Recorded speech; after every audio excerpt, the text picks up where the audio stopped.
All right. Well, first of all, welcome everyone to this webinar or seminar online because of the times we live through at the moment with COVID. But at least it gives us an opportunity to bring people from beyond Spain. And in this case, we have with us Shaunna Rodrigues from Columbia University in New York, even though she's speaking to us from San Francisco. I'm delighted that Shaunna has agreed to speak at our webinar. Okay, as you know, we are the Spanish Indian Studies Association, and well, we use these seminars, these webinars, as an opportunity to bring specialists from India and around the world to speak about issues of relevance to the association. The topic for today's conference is well, B.R. Ambedkar, father of the Indian Constitution. The actual title is Self-Respect as a Primary Ideal on B.R. Ambedkar's conception of the political. Shaunna, just to give you sort of a brief bio on her, she's a preceptor at the core curriculum in contemporary civilization at Columbia University. She's also a PhD candidate at the Department of Middle Eastern, South Asian, and African Studies at Columbia University in New York. And she specializes in political theory with research interest in theories of empire and imperialism, religion and pluralism, Islam, constitutionalism, epistemic injustice and caste violence, and South Asian intellectual history. Her PhD dissertation studies Islamic justifications of constitutionalism in India to understand and critique how a right to justification for minority imaginaries of the political is constructed, defended, attacked, and reforged in deeply diverse polities. So this is not necessarily the topic of her PhD, but it is within that wider area, which is political theory, with the person which is Ambedkar and his thoughts. As we mentioned, this is being recorded, so it will be then uploaded to YouTube for anyone who wants to rewatch it afterwards. The plan for today is effectively that Shaunna will present her paper for about 40 minutes or so. Then I will do some brief comments on my part, and then we will open up for any questions or comments that members of the audience may want to do. And I also forgot to mention, before we continue, that Shaunna's work, or part of this work, which I think she's been reworking over more recent months, but some part of it or some version of it was published in what it is a really exciting publication, which is B.R. Ambedkar, The Quest for Justice, which is a 5-volume sort of mega study, I'll put it that way, of Ambedkar, published by Oxford University or University Press this year, I think, or last year. I'm not 100% sure, but yeah. So that would be that for me for now. So Shaunna, whenever you want, the floor is yours. Thank you so much. Thank you, Mario.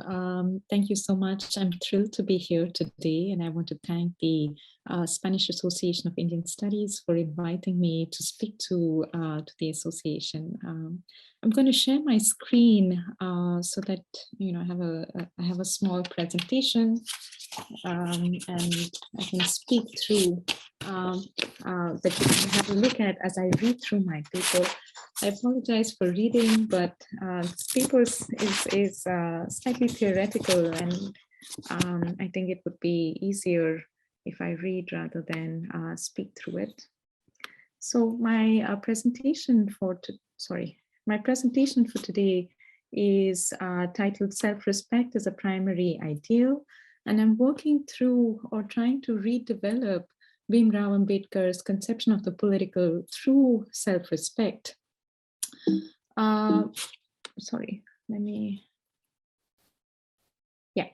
So self-respect remains one of the most elusive concepts of modern political thought. Liberal accounts of self-respect substantively frame the concept through counter-concepts, or as the opposite of concepts such as servility or shame. However, despite being given importance as the most important primary good for a democratic polity, self-respect is predominantly used only in a thin sense in most constructive political arguments on justice, democracy, or toleration. In this thin sense, self-respect is simply defined as the moral capacities of people to have a sense of justice and their own conception of the good. The thick form of theorizing self-respect as a counter-concept to ideas like civility or shame tends to be skimmed over. Can an argument that attempts to orient a political community towards self-respect ignore the counter-concepts in opposition to which self-respect is defined? This paper, or my presentation today, will attempt to answer this question by comparing B.R. Ambedkar's formulation of self-respect to the dominant Rawlsian formulation of the concept.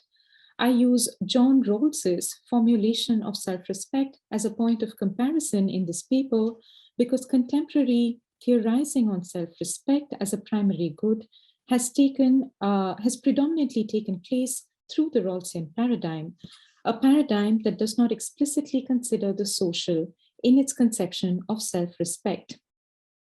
In using the Rawlsian paradigm of self-respect as a comparative marker, this paper tries to demonstrate how exercising moral pressure against social negativity in order to uncover social processes that obscure such negativity essentially contributes to the shaping of self-respect as a primary political good. I argue that Bhimrao Ambedkar's political philosophy gives us the means to do so. Today, I develop a framework for examining the concept of self-respect through Ambedkar's writings and argue that he broadened the range of counter-concepts to self-respect in order to capture what he characterized as indirect liberty. In doing so, I demonstrate a methodological mode of reasoning in Ambedkar's writings as well, which is to start from what others have called structures of social negativity in order to level moral pressure against such structures so that social and political theory can counterfactually make explicit the normative conditions of self-respect. Then this paper attempts to develop Ambedkar's conception of self-respect based on interlinked concepts of recognition, communication, and political emotion, self-consciousness, and public presence. Ambedkar deploys this framework against a far wider range of conceptions of the good than the Rawlsian framework of self-respect, and in doing so, he provides us with a critical and substantively ethical ideal of self-respect. This paper thus is divided into 4 parts. In part 1, I assess how self-respect is theorized as the most important primary good of a just society within the Rawlsian framework. Treating this as a point of comparison, I move to an analysis of counter-concepts to self-respect in part 2 that seeks to capture the structures of social negativity against which self-respect as a normative concept can be leveled as a form of critique. In part 3, I outline how Ambedkar tackles self-respect across his writings as a moral and ethical concept. And in the final section, I look at how Ambedkar's formulation of self-respect deparochializes the concept of self-respect from its liberal conception in Rawlsian theory. Now, John Rawls describes self-respect as the most important primary good in and for his framework of justice as fairness. He argues that there are 2 aspects to understanding self-respect as a primary good. First, a person's conviction that her conception of the good or plans for life itself are worth carrying out. And second, a person's confidence in her ability to fulfill her plans.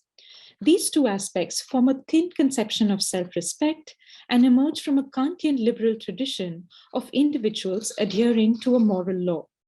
Self-respect is conceptualized by Rawls in a thick sense by contrasting it to a counter-concept, the moral emotion of shame.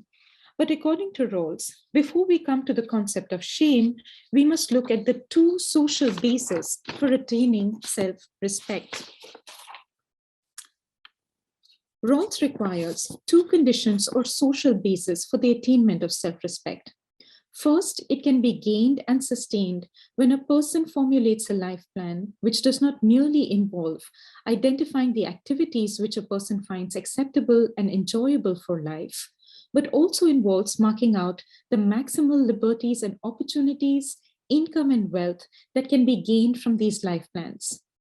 Second, self-respect should be something that adheres to the Aristotelian principle, according to which a person's ability to fulfill her life plan comes about when she can repetitively realize her capacities and achieve greater complexity in them. This part of the Rawlsian formulation of self-respect appeals to the ethical practices required from the self in order to develop a subtlety towards her own self-understanding. Rawls refers to this subtlety as a principle of motivation. It not only motivates a person to improve her capacities, but also motivates others who see her to do so as well. Finding our person and deeds appreciated and confirmed by others who are likewise esteemed and whose association is enjoyed makes a person more confident of her value. And it is this feeling that leads to a sense of mastery and gives a person the condition to respect others as well. When one's life plan and the Aristotelian principle are conditions and goals of self-respect, they stand out as concepts, each which have a particular relationship with the primary good of self-respect that is required for any society which aims to be a constitutional democracy. These conditions circumscribe how self-respect ought to be seen. However, the substantive idea of self-respect in the Rawlsian formulation comes from conceptualizing it against the counter-concept of shame. Shame is felt when one's life plan does not help a person achieve her excellences. It is also felt when associations do not acknowledge a person does not acknowledge a person who is its member. Let me change the slide as well. I'm sorry, I forgot to do it earlier. What Rawls calls moral shame is something that arises when a person loses an excellence, which is a good from everyone's point of view. And the shame can cause a person to lose her sense of self-worth and therefore reduce her self-respect. In this Rawlsian political formulation of self-respect, self-respect involves measuring up to standards established by the self through a rational life plan and living consistently with one's own values and developing a sense of mastery, which has to be acknowledged for the excellences that the self cultivates. As a prior reader of Ambedkar, however, several assumptions of this formulation stand out as limiting to the range of conditions against which self-respect can be formulated. I now talk about diversity and the counter-concept of indirect liberty in Ambedkar. For the Rawlsian conception of self-respect, it does not bring forward the concept of self-respect in direct dialogue with dilemmas of living amidst diversity. In South Asia, this diversity exists through what Sudipto Kaviraj calls a complex multiplanar range, which in its extremes could be either horizontal or vertical diversity. In the first form of horizontal diversity, when one encounters incongruent moral, ethical, or epistemological doctrines, and as a consequence, different dictums of the good life existing in the society that one is part of. Ambedkar's writings on diversity repeatedly make this point. There might be people who adhere to different religions, ideological positions, or different ways of reasoning, and therefore there is not always one universal moral law available in a diverse society that an individual in the pursuit of self-respect can be consistently guided by. The other form of diversity, or vertical diversity, is deeply oppressive by nature.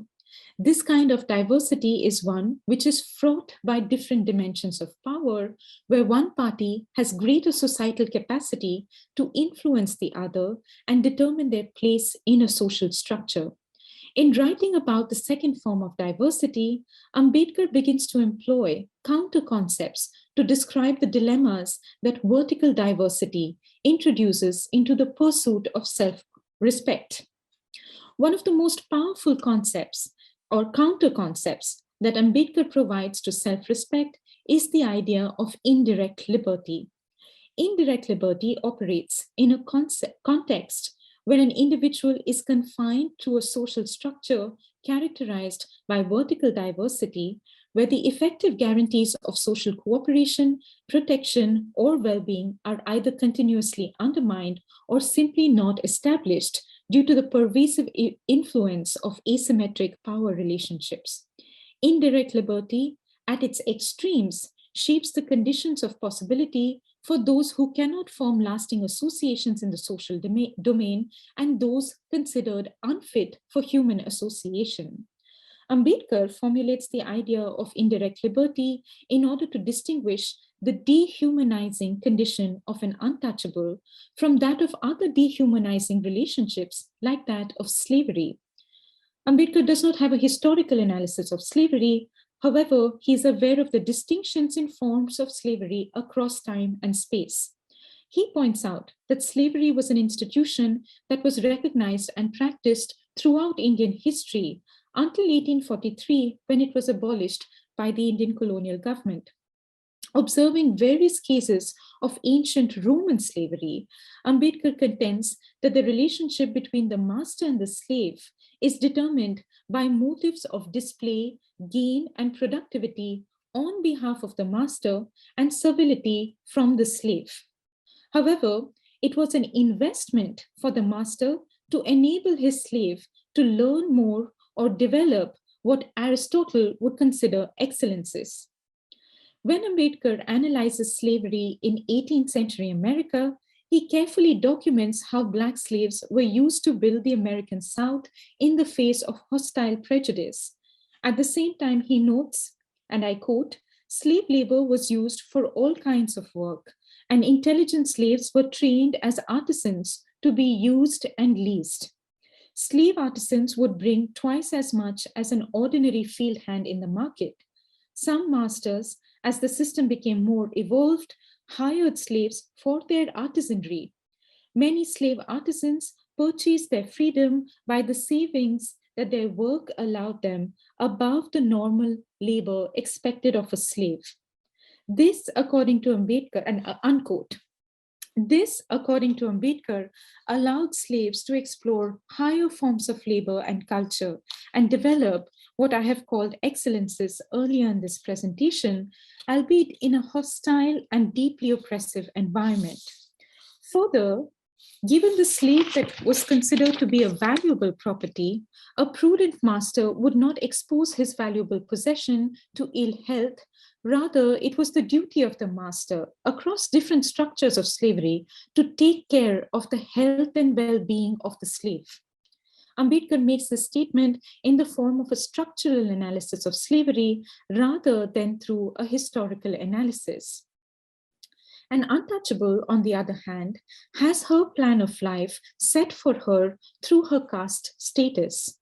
While Ambedkar emphasized that slavery is not a free social order, he argues that unlike slaves, untouchables were shut out from any of the avenues in which slaves could improve their productivity and well-being, even those which were only meant to feed and maintain slavery as a system.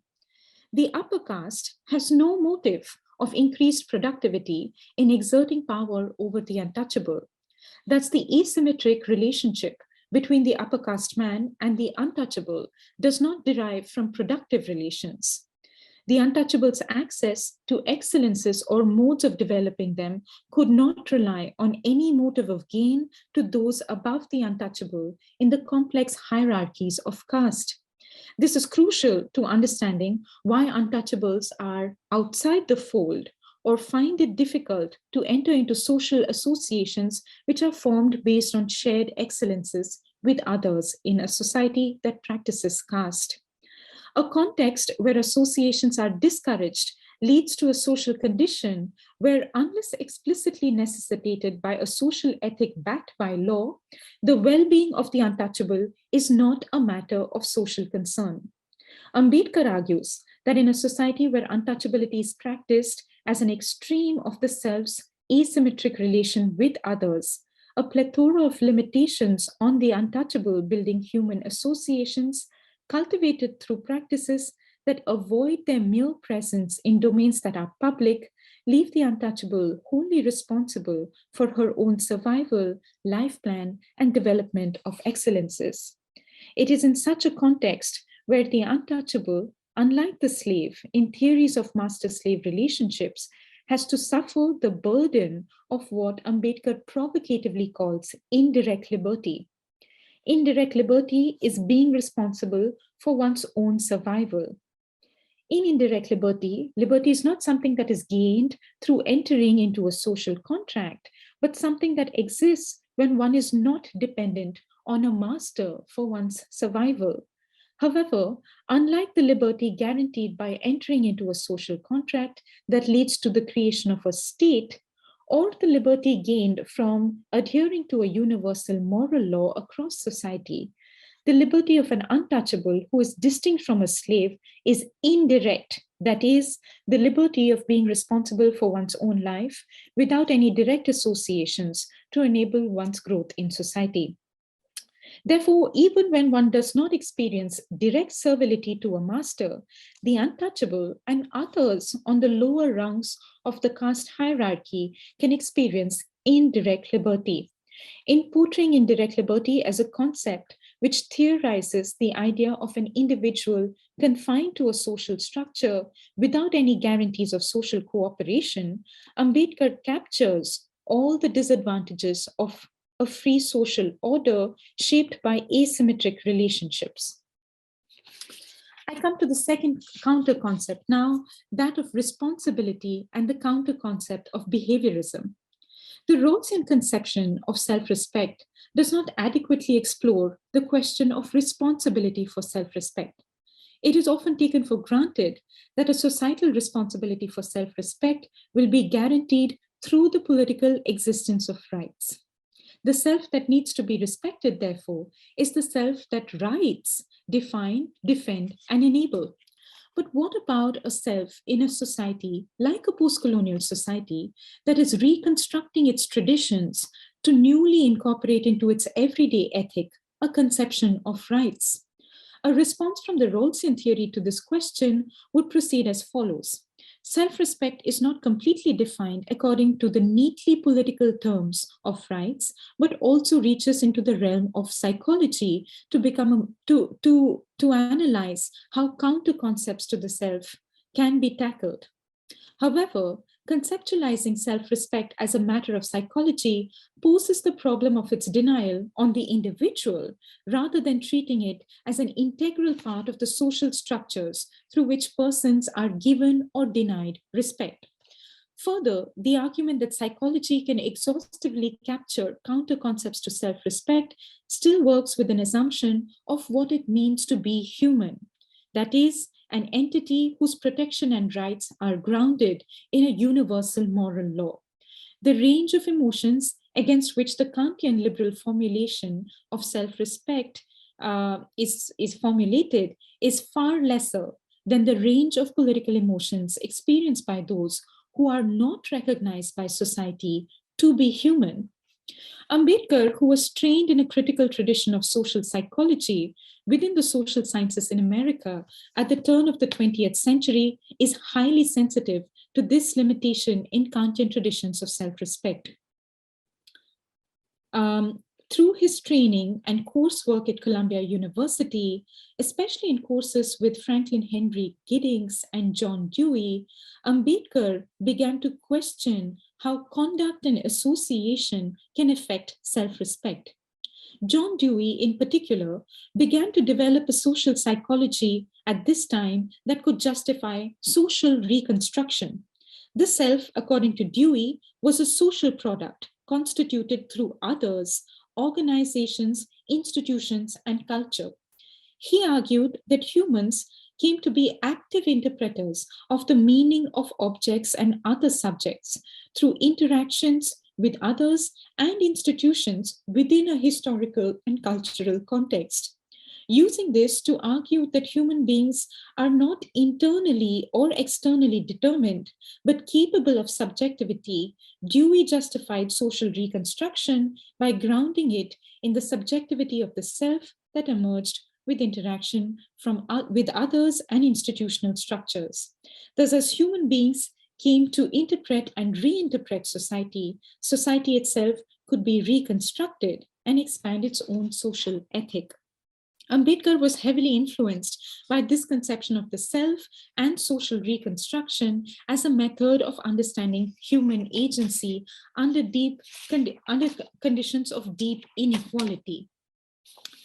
And he used this conception of the human to demonstrate how multiple experiences of having and losing self-respect could form a rich and thick concept. I now come to the centrality of self-respect in Ambedkar's own thought. While Ambedkar does not dedicate any specific piece of writing to self-respect alone, the idea emerges as a foundational concept in all his political speeches and systematic reflections. Ambedkar makes it a point to describe the construction of the Dalit political subject as the work of self-respecting untouchables in his famous text, The Annihilation of Caste. When he writes about the various resolutions of movements of untouchables against caste injustice in the revolt of the untouchables, he states that the object of these resolutions, especially those of direct action such as the Mahat Satyagraha, was to foster amongst untouchables self-respect and self-esteem. His forceful arguments to abandon Hinduism in his text away from the Hindus and study avenues of conversion to other religions are also explicitly justified on grounds of self-respect. In asserting that Muslims cannot be subject to a majority identifying as Hindus when it comes to defining the political in Pakistan or the partition of India, Ambedkar argues that Muslims and other minorities care more for the recognition of their self-respect than the mere good deeds of the Congress party. Denial of self-respect to the ruling classes also becomes the grounds for the critique of the Congress as a party of the governing class and Gandhi as the leader of the party. What I attempt here is to bring Ambedkar's reflections on this idea, which is replete in his work, into a framework for a substantive conceptualizing of self-respect. This conception of self-respect occurs in Ambedkar through a fourfold framework of recognition, communication, self-consciousness, and public presence. While the first two are points of critique that the concept could level against social negativity, the third and fourth criteria act as a means for the reconstruction of norms that can produce practices, attitudes, grounds, and justifications for self-respect. The framework established self-respect as an ideal norm, a primary good, and a right to be demanded from a polity, as well as a justificatory concept, or a concept on the basis of which justificatory practices for accepting or rejecting social and political norms could be shaped. I now come to Ambedkar's conception of recognition for self-respect. In contemporary political philosophy, recognition has been theorized as constitutive of self-respect because the latter is formed through considerations that the self extends to different subjects in society and expects in turn for itself. Ambedkar's body of work is full of markers for a theory of self-respect which emphasizes recognition on a range varying from explicit modes of communication to what he calls a notional sense of extending consideration to a fellow being. Notional recognition, as formulated in his writings, functions as a sense of denial to self-respect as well. This notional sense is triggered by how counter concepts like indirect liberty or the denial of responsibility for the self-respect of others presents themselves in the interactions between the self and the other. Ambedkar uses the idea of a notional self to identify attitudes that preconceive or prejudice the manner in which others are considered before they have a chance to display or perform what we describe as excellences. In considering others in a caste-based society, the self did not recognize the other as capable of shaping the world for itself. Rather, it saw the other as an object caught in the horizons shaped for it by its caste position. These attitudes, he argues, comes to be performed not merely through speech and discursive formulations, but also through the ways in which bodies came to be assessed and marked as inaccessible or incapable of laying claim to the public, and therefore as symbols for the enactment of social distinctions.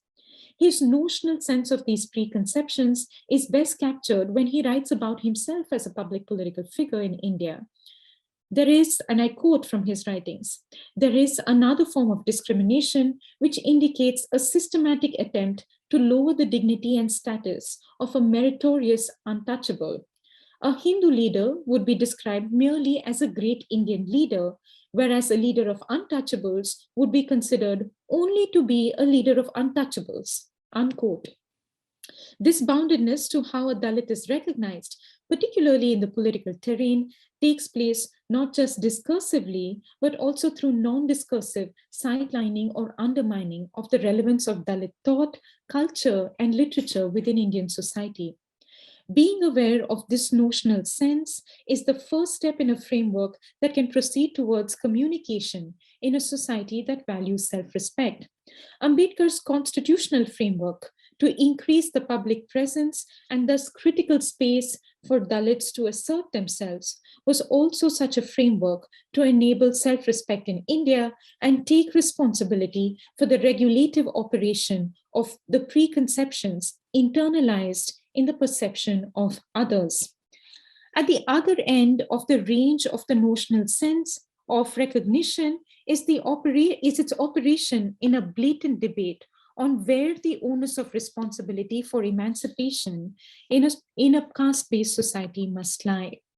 In response to Gandhi's position that the emancipatory responsibility of abolishing untouchability rests with upper caste Hindus, Ambedkar strongly asserted that it is important to have faith in oneself in the battle of reclamation of human personality. Ambedkar pointed out that Gandhi's construction of the emancipation for untouchables continued the operation of preconceptions about the lower caste self and focused on the interior life of the upper caste rather than recognizing how Dalits themselves sought to define themselves. In treating untouchables as victims, Gandhi constructed Dalits as being externally determined rather than as humans with complex degrees of subjectivity. I now come to his second criteria for self-respect, that of communication and experiencing emotion. Communication was a concept that Ambedkar derived centrally from John Dewey. While associating with people who have things in common with each other, such as their aims, aspirations, and knowledge, individual selves should make such associations a necessary condition for developing self-respect. Ambedkar argues that it is not sufficient, Ambedkar argues across his writing, and especially in his most well-read texts, like the Annihilation of Caste and the evidence before the Southborough Committee on Franchisee, that prior to the act of building associations comes the capacity to note what one has in common with those who one has to associate with. For this, people would have to communicate with and participate in each other's activities. This communication is foundational to conjoined communicated experience, which leads to associational life. Impediments to this experience come from both horizontal and vertical kinds of diversity. Both these kinds of diversity could prevent a person from belonging to one community or caste, from feeling like she can associate with other people. However, caste consciousness subordinates man's natural inclinations to the exigencies of limited communications across caste, thus denying people the communication they need in order to work out one's plan for life. Caste consciousness thus set the terms of communication rather than allowing each self to express themselves in the world. Further, communication does not take place by finding mere commonalities with others, but it also comes about when individuals share and participate in a common activity in a way that arouses similar emotions in others, an emotion which makes the individual a sharer in associated activity so that she can feel its success as her success and its failure as her failure. This idea, called social endosmosis, is borrowed by John Dewey again. However, Ambedkar deploys this idea through the counter concepts that he formulates it against. Caste consciousness, therefore, is a counter concept to communication, preventing those who are subordinated through this consciousness from experiencing a broader range of feelings, such as exhilaration and celebration of the feeling of discovery on gaining knowledge, or even the feeling of smugness gained from winning a political argument. Therefore, Ambedkar radically defined self-respect to contest dominant liberal perspectives which focus simply on association without looking at the preconditions for such association. I now come to his third criteria of self-consciousness grounded in reconstruction. The moral self and the capacity to reason between what we morally ought to do and ought not to do, which is taken as essential to human capacities in the Rawlsian framework, was not a given in Ambedkar's writings. Therefore, the moral self, which acts in and through reason, is not a guaranteed realization either. For Ambedkar, acting on social reality could not merely happen through abstract forms of theoretical reason, but required a different anchor. But where was this anchor to be found if dominant traditions in society condemned those it called its own to a caste order? Ambedkar argued that a self-regarding individual or collective group, whether it was a religious group, a caste group, or a nation, that saw itself as responsible for its own independence, without taking on any correlative responsibility for the dependence of its authority on other individuals or groups, would develop a structurally deficient conception of itself. In insisting on its sovereignty to take religion or caste or nationalism to be a certain way, it would take all the other selves that it interacts with as caught in the horizons that it sets for itself, presuming that in doing so, it is making a normative advance. Ambedkar analyzed the upper caste Hindu man as such a self. The untouchable, on the other hand, who lay at the other extreme of an asymmetrical relationship with the upper caste man, had little or no constitutive power over themselves in the social realm. This way of being, for Ambedkar, indicated an imperial rather than a pluralistic independence.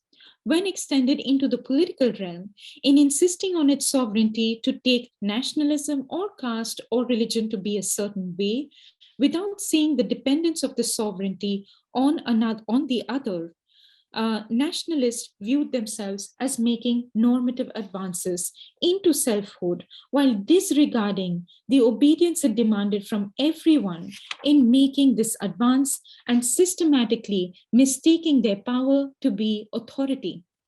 As he pointed out, in Pakistan or the partition of India, the right of nationalism to freedom from an aggressive foreign imperialism and the right of a minority to freedom from an aggressive majority's nationalism are not two different things. In developing moral arguments for the self, Ambedkar's initial writings displayed an adherence to a teleological march of history as leading to self-mastery, attained through modern ideas of justice, equality, and liberty as outlined in the law. However, as the moral pressure he sought to repetitively exert against the social negativity of caste colonialism, and majoritarianism unfolded, Ambedkar came to recognize the guarantees and other content of the modern state-centered law demanded obedience within its own limited horizons. As he began to place a greater emphasis on grounding the self's consciousness in a reconstruction of society, his later writings began to focus on the limitations of law as a mode of enabling self-consciousness and therefore self-respect.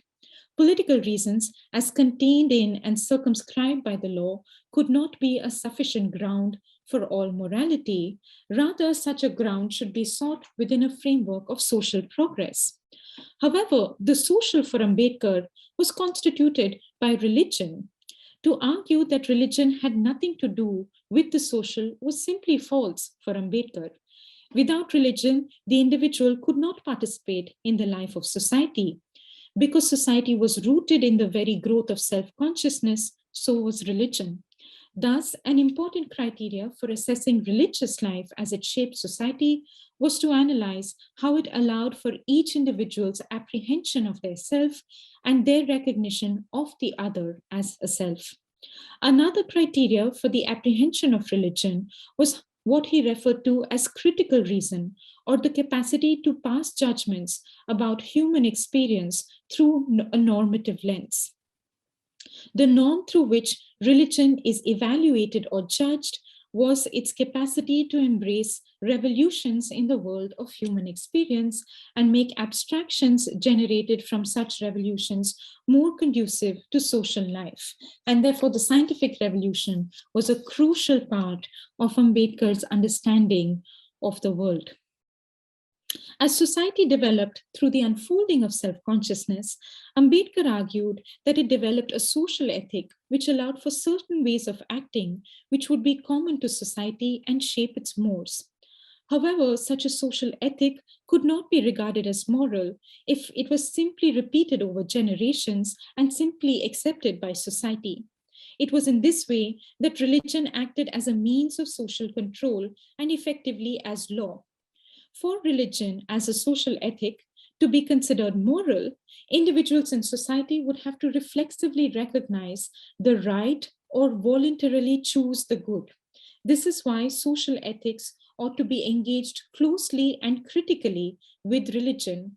If religion did not allow the self to pursue what is reflexively considered to be the good, then it could be subject to criticism on grounds of denying individuals' self-consciousness, or it could be rejected entirely as a mode of ethical conduct itself. If one received no recognition from those who frame the traditions that one is subject to, then the self would constantly be crippled by her traditions rather than being transformed by it. Conversion, therefore, was an important criteria for self-respect and a move to counter conditions of indirect liberty when religion subjected the self to its own fixities. However, any argument on exiting one's traditions had to be substantiated by finding an anchor in other traditions that made itself available to reconstruction, through which the self could act on the world. Ambedkar saw Buddhism as one such comprehensive tradition because of its emphasis on the experiences of the self rather than the infallibility of certain rituals and rules.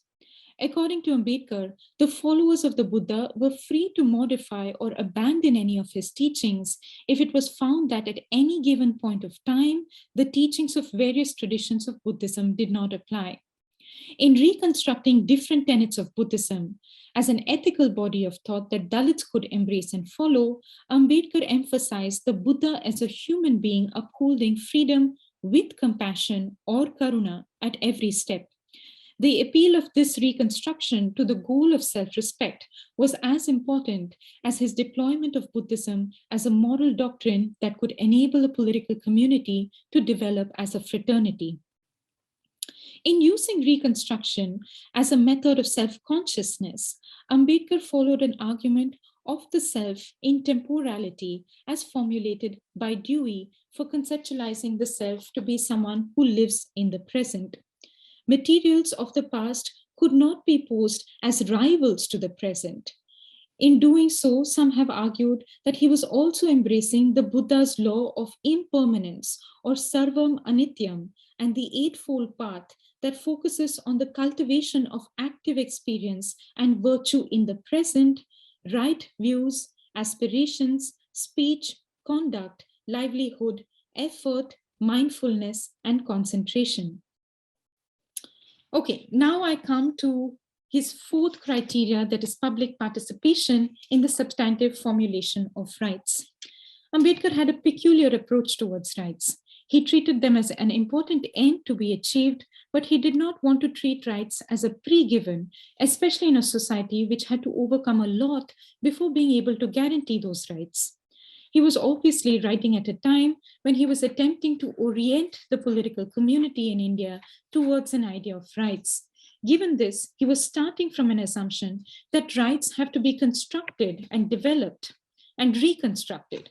This implied that self-respect could not merely be attained through the establishment of a right, rather the right has to be fought for and shaped by a self in a polity in a way that would suit the formulation of self-respect. The shaping of rights is carried out by the right holder in her discovery and public negotiations of the terms through which she lived her life. Rights, therefore, do not come to be a guarantee of the state alone, rather they ought to be designed by a public discourse that targets social relations and modes of domination, which constantly suppress people's moral and emotional capacities. In its enabling function, a right develops only by it being articulated with greater moral pressure and with greater presence of various people in public discourse, especially if it is articulated as a right required to overcome the difficulties faced by a caste-based social order. The self had to assert this claim in the public domain. However, the responsibility of ensuring that the self has enough presence in the public domain to do so cannot lie only on a particular emancipator or one particular group like the upper caste, but has to lie with the public as a whole and the state that governs it. It is in making claims on institutions and other citizens with an expectation that these claims can enable recognition that self-respect can be accomplished. Okay, so I have outlined or provided an architecture for Ambedkar's conception of self-respect and come to my final conclusions now.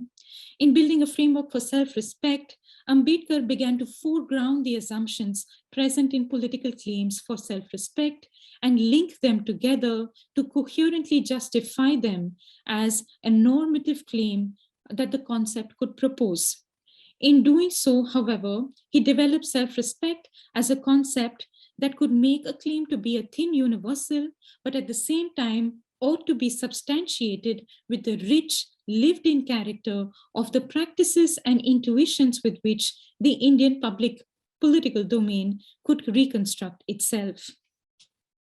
At the start of this paper, I argued that self-respect, though theorized substantively against counter-concepts of servility and shame, primarily came to be used through a thin formulation, that is, the capacity to have a sense of justice and a notion of the good in the Rawlsian Kantian tradition. But I asked if this was sufficient to orient a political community towards the ideal of self-respect. Even as Ambedkar used and employed several ideas emerging from the transatlantic political world, he profoundly reconstructed the assumptions behind their conception. He became a radical political thinker, not just because he used modern liberal ideas in an Indian context where they had transformative consequences, as he has often been interpreted, but also because the substantive aspects through which these ideas were conceptualized could gain meaning through counter concepts. Further, he demarcated innovative ways in which these concepts can be politically deployed. In doing so, Ambedkar provided us with methods of contesting the assumptions of transatlantic political theory. The claim that political theory emerging from the transatlantic world can be universal is today a fairly contested one. The contestation to the universality of concepts employed in political theory has emerged from different critical traditions. Many of these critiques primarily focus on exposing the deliberately obscured or unacknowledged biases in the discipline towards transatlantic experiences. In contrast to this parochialism, Ambedkar argued that political concepts must emerge from systematic reflection of the effective pasts, the contemporary present, and the experiences and practices of the self which engages in forms of social cooperation or other structures that inform political theorizing in such societies. He also did something more.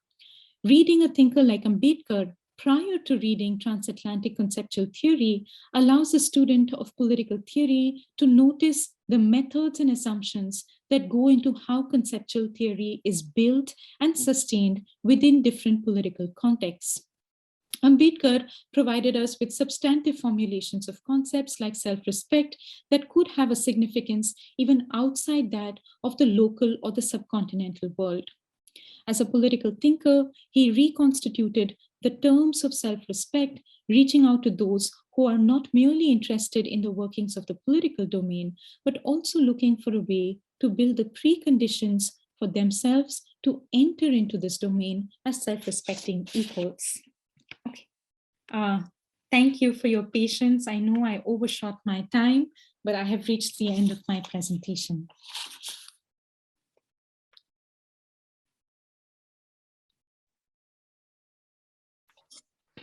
Thank you, Shaunna, so much. Don't worry, it was absolutely fine in time, and it was so interesting that to develop the ideas that you were developing. I think the extra time was justified. Great. As I mentioned, I'll just make maybe some brief comments first on Shaunna's presentation, and then we'll open it up to questions from the audience. I made lots of notes, so I'm gonna try to put them in order as I speak as well. So bear with me if I take a little bit of time there. Firstly, like I think Shaunna, that yours is a very thoughtful paper for everyone, for all those of us who have studied Ambedkar, who look at Ambedkar as a figure that is not just going beyond the sort of the, I don't know if call it a stereotype, but certainly like the more commonly known figure of Ambedkar as a Dalit activist and eventually as a constitutional scholar. The fact that he's truly a political theorist that has so much to bring out in terms of the depth of his thought is very important. I think that sometimes even in India that hasn't been done yet, or among Indian scholars, to think of Ambedkar beyond just like that figure of a Dalit activist. So for political scientists, I think what Ambedkar sort of brings, or is an example of, is obviously what you call that the parochialization or the provincialization, if we use Chakravarti's term, of political theory, right? This idea of decentering, of moving away from the Western canon, and thinking of who is our audience in political theory. How do we reconceptualize concepts, political concepts, to a world that inevitably is much more multipolar and much more decentralized now, not just because it was a fact before, but now because we also know that China, India, rising powers that have a say in international politics, but also in politics more broadly. So to bring to the forefront thinkers like Ambedkar allows us to look at, number one, that in India, and here we're talking about India, we're not looking at political theory that is derivative. It's a political theory that is genuinely original. It drinks or it's inspired, obviously, by Western thought at some points, but it is not derivative from Western thought as such. So that's sort of very important. The work that you do on this presentation sort of is an illustration of that. And for me, and I, in the association, sometimes when I've spoken in other forums, I've mentioned it before. For me, when we look at Ambedkar, for example, in my view, justifies the argument that sometimes I make, which is that the Indian, if we call it 1947 Indian Revolution, let's give it that name. For me, that 1947 is the third greatest democratic revolution in history. You had the American Revolution, you had the French Revolution, and India is the first, a truly democratic revolution in a post-colonial world, right? And figures like Ambedkar is a clear example of that as well.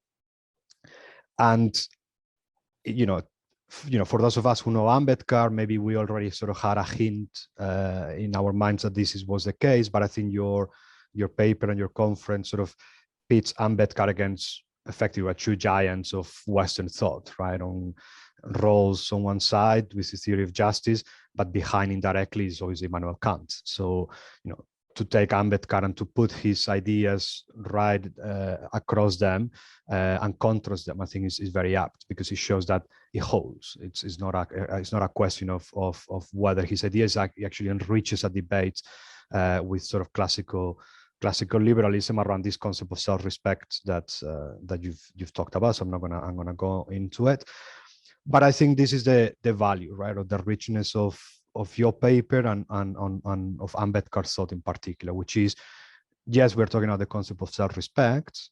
Yes, John Rawls may have talked about it. Yes, the concept of self-respect as an ideal, it's present in liberal thought. But the question here is self-respect in diversity, right? I think that's where the value comes in. And the question of diversity for me on your talk it's very important, because it's obviously inherent to Indian society, right?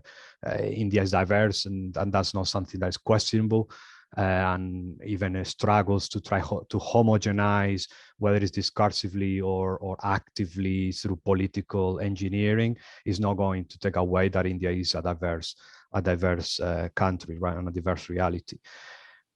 And perhaps, in a sense, the West or Western societies aren't that homogeneous either. They were quite diverse as well. It's just that, the Enlightenment and this idea of enlightened universalism has sort of created this artificial idea that the West was sort of more homogeneous, and then liberalism sort of brought in this idea of a homogeneous society. But India, because that is impossible to do, and because of the, let's talk Amartya Sen's argumentative Indian, right? This idea of India as a sort of a melting pot, if you like, in that sense, then it stops. It doesn't allow for that artificial homogeneity to sort of come in. So then within that idea of diversity, you point out ideas that Kaviraj sort of puts forward, horizontal and vertical diversity. The first one, horizontal, I think is more widely accepted. I think even within liberal thought, certainly now, we can think of that there is a widely accepted premise that, within society, you will find different ways of thinking, different process of socialization, ideologies, epistemology, ontology, however you want to call it. And that's why here I will maybe defend a little bit John Rawls, if I may, which is that, and stepping slightly maybe briefly out of the Indian context, which is, I think Rawls does, in theory of justice, put forward a methodology to try to achieve, to think of this idea of a universal moral in diverse societies, right? And he talks about these two overarching principles of, we need to look for equal liberty, but we also need to be conscious of the principle of difference, right? And ultimately, his process of coming to a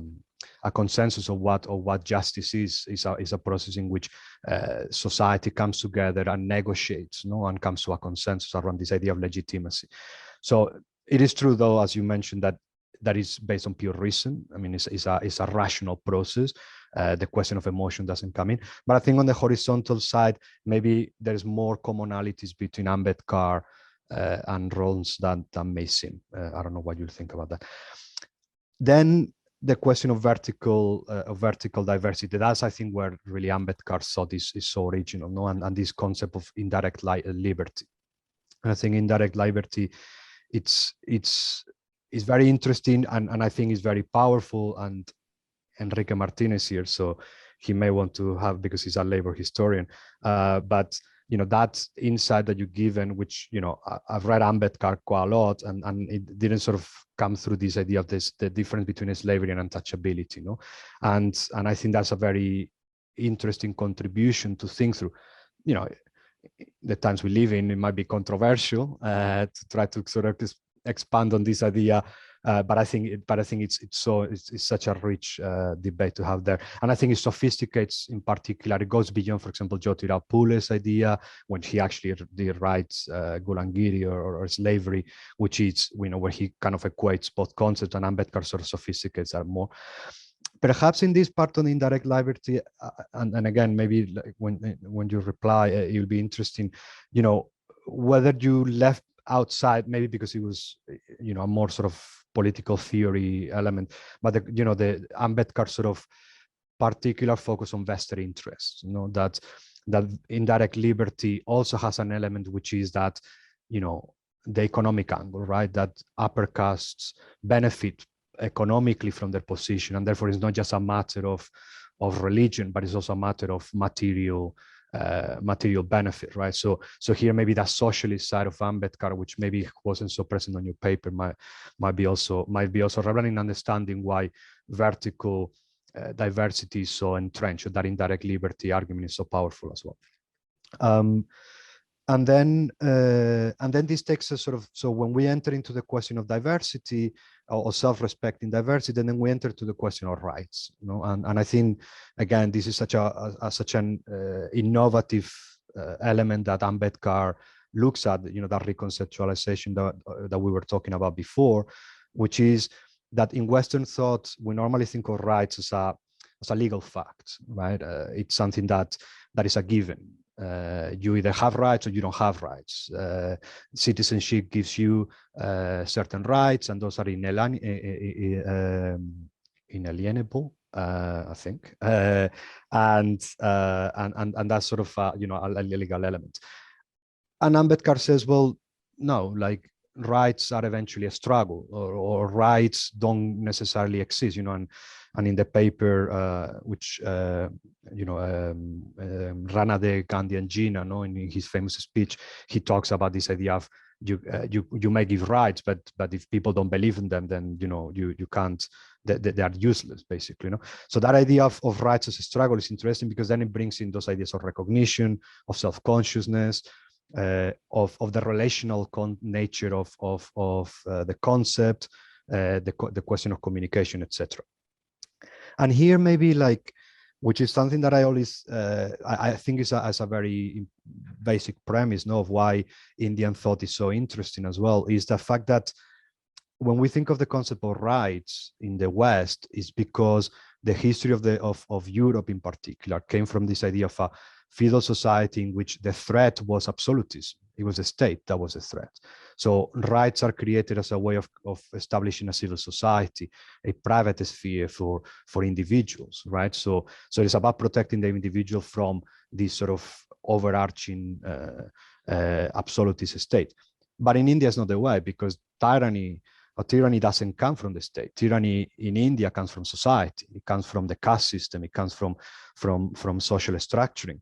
So then, in that sense, the state is seen almost as a savior. And Ambedkar talks about this idea of the state gives rights, and going beyond Ambedkar, Nehru as well, this idea of the state as a transformative force that will transform Indian society. Again, talking about Kaviraj, that idea of constitutional optimism. We're going to change India, but we're going to change it through the state. So I think there the element of how rights is perceived is sort of almost Janus-faced, in sense that if you look at it from India, you're looking at social tyranny. If you look at it from the West, you look at sort of a state tyranny in that sense. And then here comes that if we're saying, okay, rights is a struggle, what we're looking for is that a struggle for creating a space, a critical space for Dalits, for other minorities to assert themselves, right? And I think here is the crucial aspect for me, for Ambedkar, right? In Ambedkar thought, and his action as well. And for me, I've always struggled a little bit or I think even Ambedkar struggles himself to sort of try to, he has these ideas, but then when he tries to put them into practice, he sees all these issues. He has on a side an optimism of we can change society through this process of a struggle, but then we are faced with Hinduism, which is this, the need to annihilate Hinduism completely because Hindus cannot reform themselves. And then here, that question of reconstruction, the concept of reconstruction that you introduced. On the one side, for example, and this is more of criticism of Ambedkar than your presentation per se, is that I'm not so convinced about his practical application of the conversion to Buddhism, right? I think that his Buddhist argument it's a weak one in a sense, because he's saying, well, let's convert to Buddhism because Buddhism gives that space for reconstruction. And I can agree with that. But at the same time, he's saying you can't reconstruct unless the whole of society is reconstructing. So if you move away from the Hindus, aren't you in a sense leaving the majority anyways, not reforming themselves? So you're trying to escape and you're going to create your own small community, which is something that he actually is against, right? So that argument for me, it's a bit weak on the part of Ambedkar. And then two final points. One is, which you haven't talked about, but I'm very interested in it because I've written a little bit about it, which is Ambedkar's conceptualization of communalism. Because Ambedkar, I can't remember, I think it's in the Southborough Commission's evidence of the Southborough Commission, he says, I am a communalist, and I'm proud to say it. And that's obviously a very controversial thing to say, on a standard sort of dominant Indian discourse. But really what he's talking about is communalism as a political vehicle for that struggle, for that political confrontation for minorities to find their space. So maybe like whether you looked into that reconceptualization of communalism, how will it sit within that? That will be a question.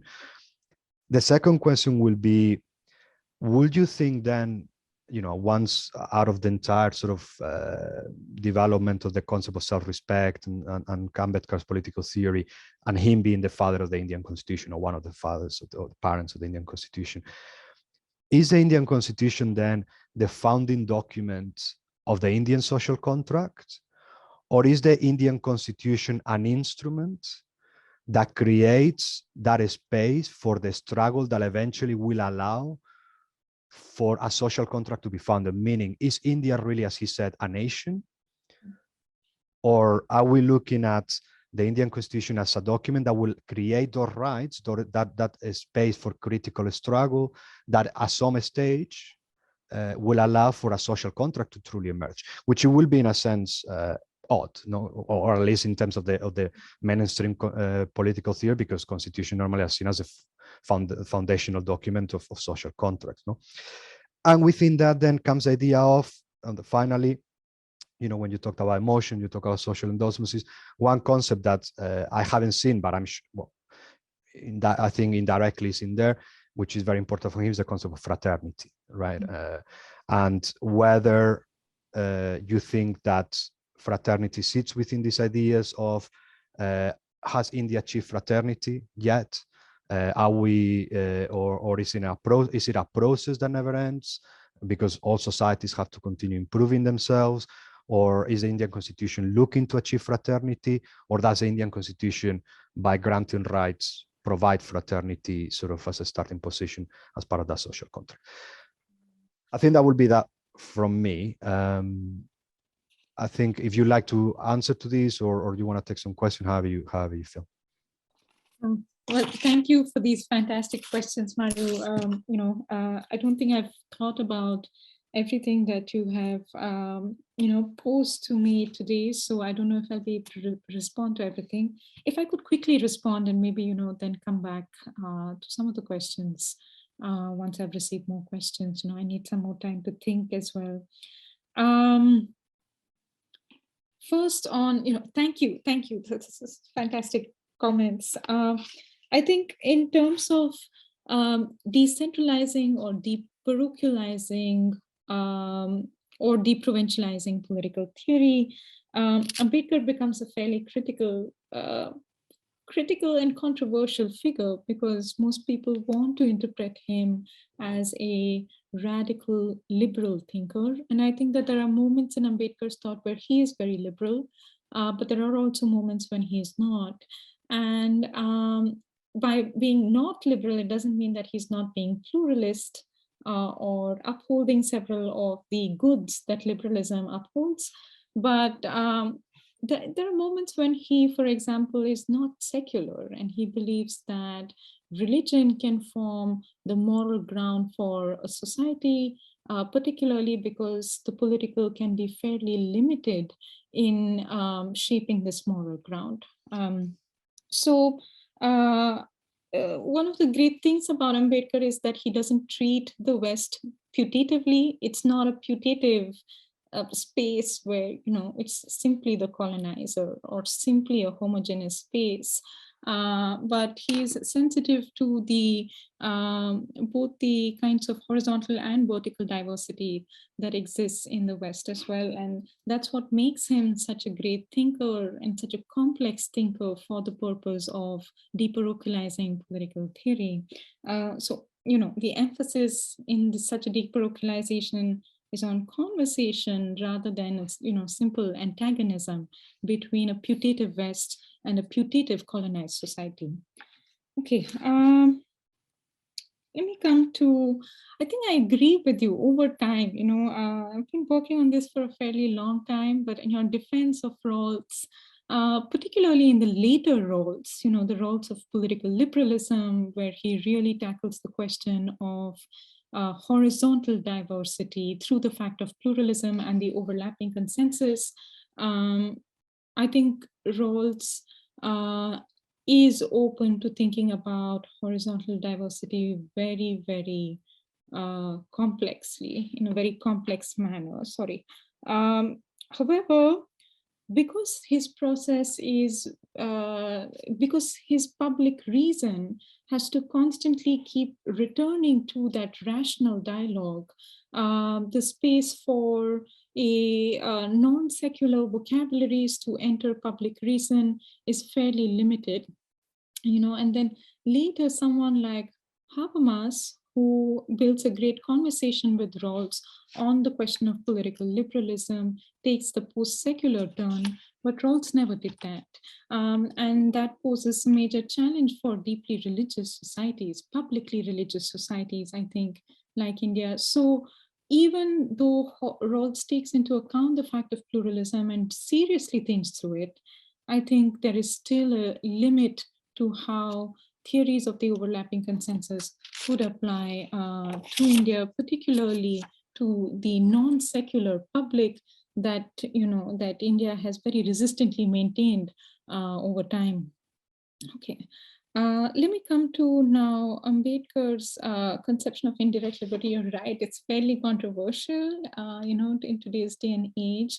But I don't think Ambedkar is someone who's insensitive to systematic racism, particularly in America. And, you know, his writings are, it's not just his writings, but even in his political activism, he reaches out to Du Bois at many times. He is constantly reading what is taking place in terms of the, you know, the movement against racism in America.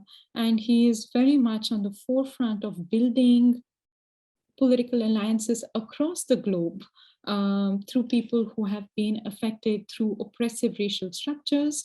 And so his alliance, you know, his political activism is not limited to India, even after he returns to India. And therefore, I think that intellectual history side of Ambedkar can really help us negotiate with the sort of controversial claim that he makes, that untouchability is worse than slavery.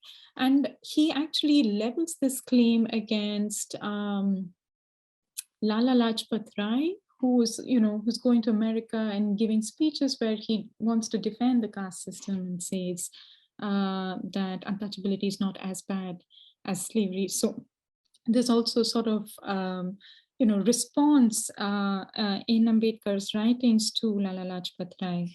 Thank you for this comment on the focus of the vested interests of upper castes and how it could, lead to them gaining economically from the caste structure. And I think it buffers, once when combined with indirect liberty, it sort of strengthens Ambedkar's argument that the untouchable is at the extreme end of the caste ladder. Those who are at the extreme end of the caste ladder, who are untouchables, simply cannot develop their excellences. Is everything working against them? The productivity of the upper caste does not require the involvement of the untouchable within the project of the upper caste. It requires the untouchable to stay outside the fold, to use a term that Ambedkar keeps using. So I think I'm very grateful for this comment, because I think it actually buffers the argument on indirect liberty, even from the economic domain.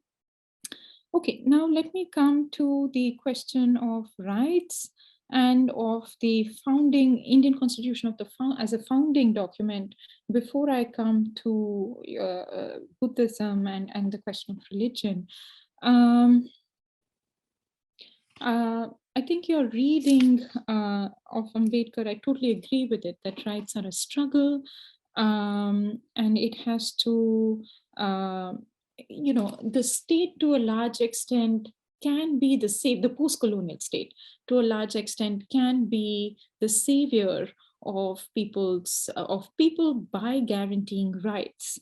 However, there are many moments when Ambedkar is very, very wary of seeing the state simply as a savior. And that was one of some of those moments I try to highlight in my paper, where he begins to see the limits of the law, especially when it is taken to be fixed and not something that can be sort of more flexible to the demands of social progress. And perhaps it is because of his distrust of fixity that the Constitution doesn't simply remain a founding moment, but has to allow for the flexibility that can help it move forward with society as society progresses. This is a very controversial claim, obviously, because given the impact of Hindu nationalism on India today, which is constantly turned to the Constitution's flexibility to push its own idea of Indian society forward, Ambedkar's argument could come under a great deal of fire. At least his emphasis on making constitutionalism slightly more flexible. However, it would come under fire only if we see Ambedkar as simply a political theorist, but he's also a social theorist. For him, politics has to emerge from society rather than being simply a transformative source on society. So it's not just the reconstructive aspect, at least for me, is a response to precisely the challenge put forward by Hindu nationalism's flexible use of constitutionalism for its own agenda. And usually people don't read Ambedkar as a reconstructive thinker. They read him as a constructivist, adopting sort of liberal principles. And I think it's very important that we turn to his more reconstructive writings, because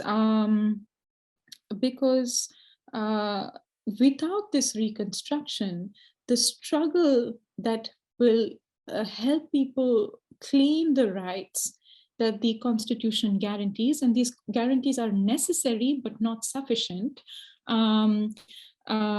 the self cannot emerge to really build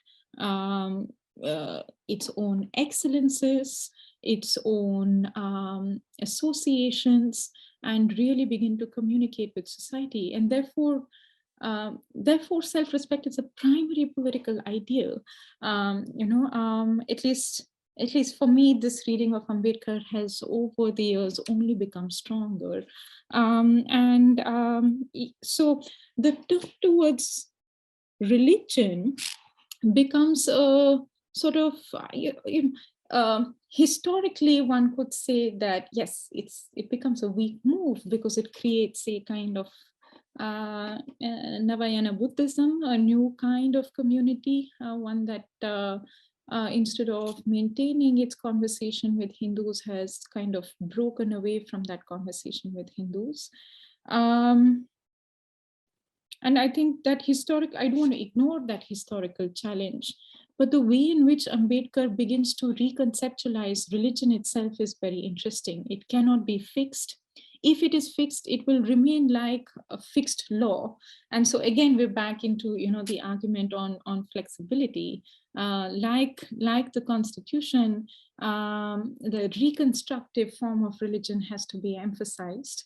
And even if one does not convert to Buddhism, the move that enables the conversion, which is a reconstructive move, which says that we will set the terms on which morality can define us, rather than these terms being enclosed or confined within the horizons of caste consciousness, I think allows for greater mobility within the Indian public at large.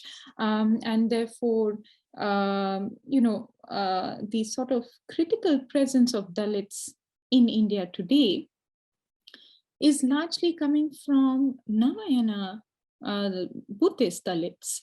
There are many spaces in India where Dalits have been assimilated into the Hindutva project. And therefore, I think the contention still remains from both ends, as Hindutva has entrenched caste structures, the capacity for movement out of those caste structures have not necessarily come from within Hindutva, they have come from exiting the Hindu fold. That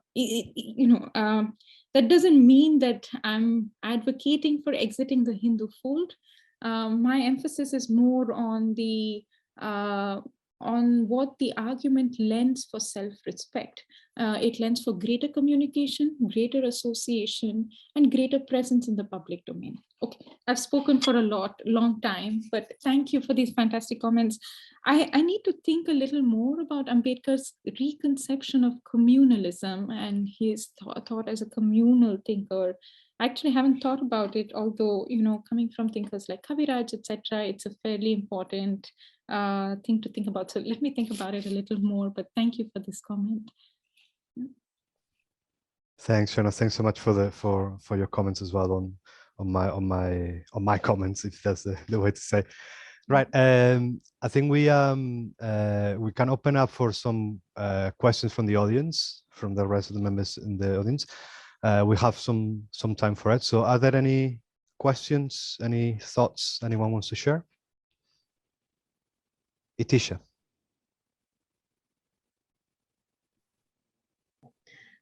Hi, Shaunna. Thank you so much for that wonderful presentation. And thank you, Mario. These questions come as a lay person, and I have two questions related or unrelated to each other.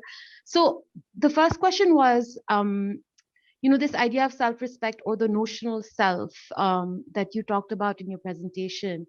And as the notional self, let's say, moves towards sort of this presence in the public sphere, there are bound to be demands, at least like, I'm talking from like what's happening on the ground. There are bound to be demands that require negotiations, especially when we talk about rights or formation of rights. So how does the self preserve herself or the essence of herself,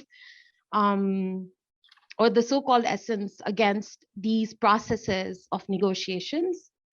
And the second question is, can this self still exist, fully realized, but in the so-called margins? I mean, while participating in the social or the kinship models within the community, but without participating in the public sphere. Yeah. Thank you. Very interesting questions. Thank you so much, Itisha. And it's nice to hear your voice after so many years as well. I hope you're well. Let me tackle the questions in two ways. Let me tackle the second question first. I think the second question is a question that Gandhi has a response to. And Gandhi will say that, yes, the self can remain on the margin and does not need, and can retain its essence. Its interior self is very complex, and the self is not shaped necessarily simply by social interaction. And the form of social interaction that caste allows for upholds this conception of the self, one that is very strong on the interior margins and does not have to constantly be persuading and negotiating with people in the public domain. It's a fairly, although I'm very fascinated by Ambedkar, I find this argument of Gandhi's fairly strong, given how Gandhi is trying to urge Indians to develop their own self-consciousness, or at least their own self. No, I shouldn't use self-consciousness, their own self against the erasures caused by colonialism. So I think Ambedkar, in response to that, is beginning to say that if the self were defining itself, then existing on the social margins in the way in which Gandhi wants the self to exist would be normatively valuable. But if we're only defining ourselves through our interior self and remaining on the margins or at the center, wherever we are in society, does not matter, because all we are emphasizing is self-mastery rather than interaction, communication, association, public participation. So, so the second form of the first form of negotiation that you outlined is so crucial for Ambedkar, because I think in Ambedkar, there's a very strong sense that unless you know who you're interacting with and you know the other, you won't be able to reflect on yourself. So if you're on the margins, you won't be able to reflect on yourself as much as you would be able to when you are interacting with the other institutions and, larger associations. I don't think it is that necessary for him that the self retain some form of itself in this negotiation. He would see that as an act that is not open and more restricted, in my reading of Ambedkar.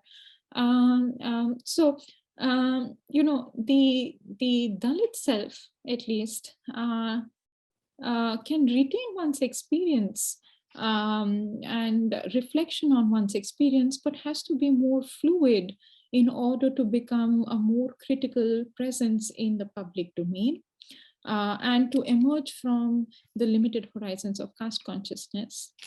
Other selves, which are not necessarily in this extreme asymmetrical relationship that the Dalit self is in, might want to retain some aspects of themselves in the negotiation with the world, with the larger world.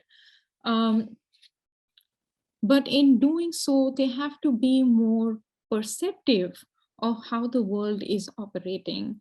So you can't treat other people as objects in this negotiation. You have to constantly see how other people are subjects in themselves. And I think a lot of this writing in Ambedkar comes through when he is discussing the Muslim question in India.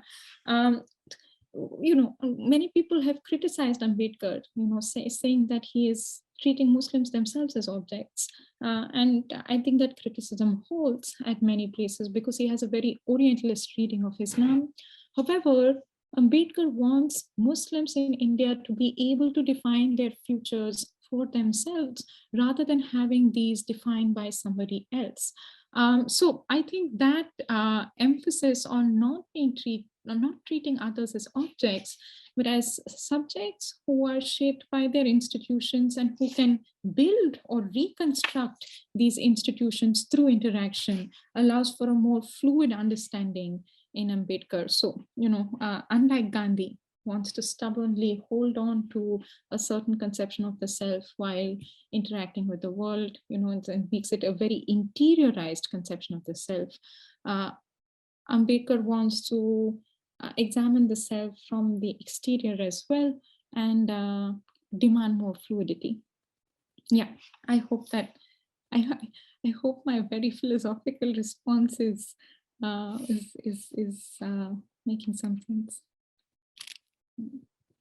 I think the clapping is a thumbs up in that sense. Right. Maybe take one more question if there is.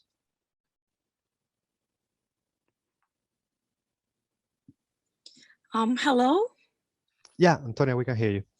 Good. Well, I don't have a question, but I would like to just thank you, Shaunna Rodrigues, for such an outstanding talk today. I learned a lot, and it was really useful even for my own analysis of the literary works when we are dealing with Dalit characters. Thank you for the contribution that you have just made to our association with your academic knowledge. And I have to thank also Mario for actually having made it possible. So thank you. This is your home, Dai, for anything that you would like in the future. Thank you so much, Antonia. I'm so happy to hear that. It's my first time speaking to an academic audience in Spain, and I'm really thrilled, to be here. I wish my Spanish was a little better than what it is. I would be able to thank you in Spanish, but thank you so much. Thank you, Shaunna. Yeah, Antonia Sau is the president of the association as well, and as she said, most welcome at any event of the association in the future. Right. So I think we'll leave it here. Mostly because 9 most universities closed, so we might get locked up in our own offices.